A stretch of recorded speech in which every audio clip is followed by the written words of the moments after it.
কেশপুরে 10 দিনের মধ্যে বিজেপির লোক খুন হতে পারেন, আশঙ্কা প্রকাশ করেছেন ঘাটালের তৃণমূল প্রার্থী দেব। তার বিরুদ্ধে এবার থানায় অভিযোগ জানালো বিজেপি।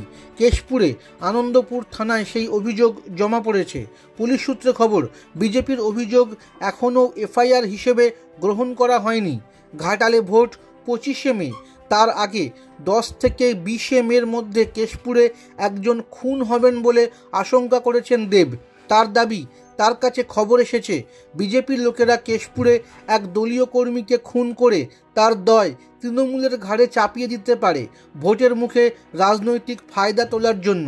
দেবের এই মন্তব্যের বিরুদ্ধে কেশপুরের বিজেপি নেতা তন্ময় ঘোষ থানায় অভিযোগ করেছেন। অভিযোগপত্রে তার বক্তব্য, ভোটের গুজব ছড়িয়ে বিজেপি নেতাকর্মীদের ভয় দেখাতে চাইছেন তৃণমূল প্রার্থী। দেবের মন্তব্যে বিজেপি কর্মীরা এতই ভীত সন্ত্রস্ত যে তারা ঘর থেকে বাইরেও বেরোতে পারছেন না প্রাণের ভয়ে। বিজেপির দাবি, কেশপুরে সুষ্ঠুভাবে ভোট পরিচালনার জন্য অবিলম্বে এর তদন্ত হওয়া প্রয়োজন, যাতে এলাকায় আইন শৃঙ্খলা ঠিক থাকে। তন্ময় বলেন, তৃণমূল প্রার্থী দেব অশালীন মন্তব্য করেছেন। বিজেপি তার নিজের লোককে মেরে তৃণমূলের ঘাড়ে দোষ চাপিয়ে দিতে পারে বলে যে মন্তব্য করেছেন দেব, এর তীব্র নিন্দা করছি। ভোটের আবহে উনি অশান্তির বাতাবরণ তৈরি করতে চাইছেন কেশপুরে।